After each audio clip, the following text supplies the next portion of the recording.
हमसाये में जितने मुल्क हैं आज वो तरक्की की मनाजिल तय कर रहे हैं।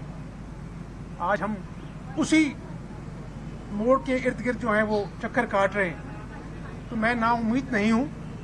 आज भी जब दुनिया में अक़वाम आलम में फूड शॉर्टेजेस का तस्करा है, पाकिस्तान के पास हज़ारों एकड़ लाखों एकड़ ज़मीन है।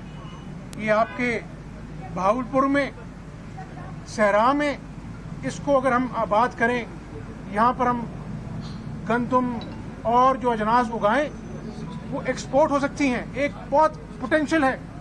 ये सहरा को जो है हम सब्ज कर सकते हैं, जिसके ऊपर काम शुरू हो चुका है। इसी तरह अफसोस से कहना पड़ता है कि अगर आज कालाबाग डैम बन गया होता, 10 लाख एकड़ अराजी जो है आज वो सैराब होती, फसलें उगती, किसान खुशहाल होता, एक्सपोर्ट से हम डॉलर कमाते। अब द्यामर भाषा डैम वो भी सियासत का शिकार हो गया, उस पर आज काम हो रहा है। तो मैं समझता हूँ कि हमने बहुत सी ट्रेनें मिस कर दी हैं। अब किसी ट्रेन को मिस करने का हम अफोर्ड नहीं कर सकते हैं। इल्ज़ाम तराशी रोज़ होती है, महंगाई की वजूहात पर डिस्कशन होती है टॉक शोज़ के ऊपर, लेकिन मैं ये समझता हूँ कि ज़रूर आप लोगों को हकीकत बताएं, लेकिन वो वक्त बड़ी तेजी से हम खो रहे हैं। हम सबको मिलकर, तमाम सियासी जमातों को मिलकर, तमाम वकला बरादरी को मिलकर, तमाम बिजनेस कम्युनिटी को मिलकर, ताजिर कम्युनिटी को मिलकर एक 10 साला मुआशी मंसूबा तरतीब देना चाहिए। और जो भी इलेक्शन की सूरत में जो भी पार्टी बरसर इक़्तिदार आती है उसको पाबंद करना चाहिए कि 10 साला मंसूबे को कोई छेड़ नहीं सकता, उसके तसल्सल को कोई छेड़ नहीं सकता। ये 10 साला मंसूबा पाकिस्तान को एक गेम चेंजर की हैसियत से तरक्की दे सकता है, तक़वियत दे सकता है, सालमियत को और मजबूत कर सकता है। तो हमारे पास अब वक्त बचा नहीं है, और मेरी दुआ भी है और मेरी काविश भी है कि हम इस 10 साला मंसूबे को, जिसको आईनी तहफ़्फ़ुज़ हासिल होना चाहिए, ये मेरा मामला नहीं है, ये 24, 25, 26 करोड़ जितने भी अपना सेंसस के बाद जो पॉपुलेशन का तयन होता है, उन गरीबों का हक है। यहाँ से मैं लोग सुनता हूँ कि ये लोग बाहर जा रहे हैं, ये 25 करोड़ लोग किसका कहाँ का वीज़ा लगा के कहाँ जाएंगे? इन्होंने यहीं पे बसना है। तो इंशाअल्लाह ताला ये मुल्क अल्लाह और रसूल सल्लल्लाहु अलैहि वसल्लम के नाम पर बना है, और मुझे कभी यकीन है, यकीन कामिल है कि अल्लाह ताला इस मुल्क को दिन दुगनी रात चौगनी तरक्की देगा। लेकिन एक मुसम्मम इरादा जो है उसका होना बहुत जरूरी है।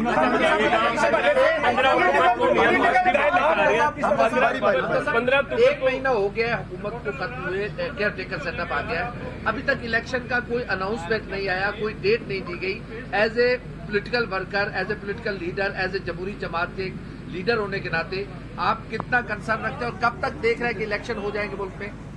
देखें, बर वक्त इलेक्शन होना अजहद ज़रूरी है, और आज जो माहौल है अदम बर्दाश्त है, एक दूसरे को बर्दाश्त नहीं करते हैं। सियासी कल्चर बदकिस्मती से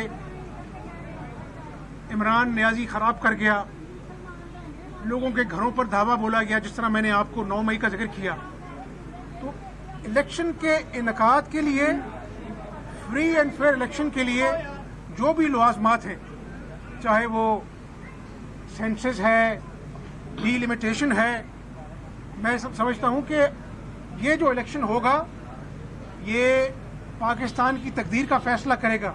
अगर इस इलेक्शन पर भी उंगलियाँ उठना शुरू हो गई, जिस तरह दीगर जमातों को तहफ़्फ़ुज़ात हैं कि जी सेंसस हो और उसके बाद जो है वो इलेक्शन का इनेकाद हो, ऐसे इलेक्शन हो जिस पर कोई उंगली ना उठा सके, और जो भी इलेक्टेड गवर्नमेंट आए अवाम के वोटों से, वो आकर इस मुल्क की मईशत पर तवज्जो दे। मैं जहाँ पर ये समझता हूँ कि इलेक्शन अजहद ज़रूरी है, मैं ये भी समझता हूँ कि मईशत के लिए एक 10 साला मनसूबा भी उतना ज़रूरी है। अगर मुल्क में मुआशी अफरा तफरी होगी, अगर सोशल अनरेस्ट होगा, अगर गरीब जो है वो एहतजाज करेगा कि मेरे घर में पैसे नहीं बच्चों को खिलाने के लिए, तो फिर इलेक्शन की कहानी बहुत दूर निकल जाएगी। दोनों चीज़ों को हमें साथ चलाना है और इस मुल्क का जो मुस्तकबिल है वो जमहूरियत में पिन्हा है और इलेक्शन उसका सबसे बड़ा जो है सबूत होगा कि हम इंशाल्लाह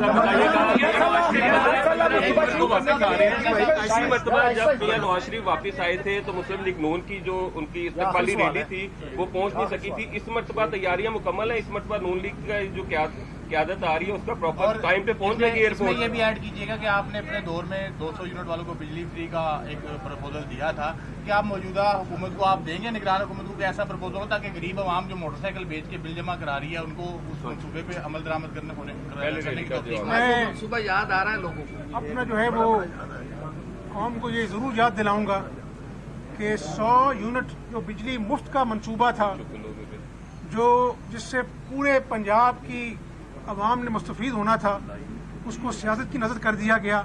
आज जब बिजली के बिल जो हैं अवाम को परेशान किए हुए, अगर आज वो 100 यूनिट मुफ्त बिजली का मंसूबा काबिल अमल होता तो लोगों को रिलीफ मिलता। मैं ये भी कहना चाहूँगा कि गंदम पर अरबों की सब्सिडी दी गई, पूरे सूबे में अल्हम्दुलिल्लाह सस्ता आटा जो है वो कौम को कौम को मुयस्सर था और उसके बाद पूरे सूबे में 12 करोड़ की आवाम के लिए हमने मुफ्त दवाइयाँ, कैंसर की दवाइयाँ उसमें शामिल हैं, वो हमने मुफ्त दी। तो जहाँ पर अज़म होता है वहाँ पर अल्लाह ताला मदद करता है। तो इंशाअल्लाह कायद नवाज शरीफ जब भी इंशाअल्लाह मुल्क में वापस आएंगे हम इंशाअल्लाह ताला उनको इस्तकबाल भी करेंगे और अल्लाह ताला के फजल करम से उनकी क़यादत में पाकिस्तान तरक्की करेगा। कार्रवाइयों के जरिए जो है बड़ी सियासी जमात को जो है आउट करने की कोशिश की जा रही है, तो अगर इसके जमात के बगैर इलेक्शन हुए तो दुनिया उसको तस्लीम करेगी नताइज उनके। देखें, एक बात है जहाँ पर इंतकामी कार्रवाइयाँ, थोड़ा सा मैं आपको आज अर्ज कर दूँ, मुस्लिम लीग नून की क़यादत ऊपर से लेकर नीचे तक, नवाज शरीफ साहब से लेकर हर शख्स को गिरफ्तार किया गया और बड़े बड़े प्रेस कॉन्फ्रेंसेस होती थी। आज खुदा के फजल करम से हर कोई जो है वो इज्जत से बरी हुआ है। आज जो नून के रहनुमा हमजा शहबाज मीडिया से गुफ्तगू कर रहे थे, उनका कहना था पाकिस्तान की मईशत मजबूत हो, यही कायद आज़म का ख्वाब था। अगर मैं कहूँ कि सब कुछ अच्छा है तो ये गरीब पर सवालिया निशान खड़ा कर देगा। ये कहना जायज़ है कि पिछले 4 पहले जो मुआहदे किए गए वो बहरान की जड़ है। आशूब चश्म मर्ज एक से दूसरे शख्स में मुंतकिल होता है। मुतासरा शख्स अपना तौलिया, तकिया और साबुन न लग रखे ताकि ये मर्ज दूसरों में मुंतकिल ना हो।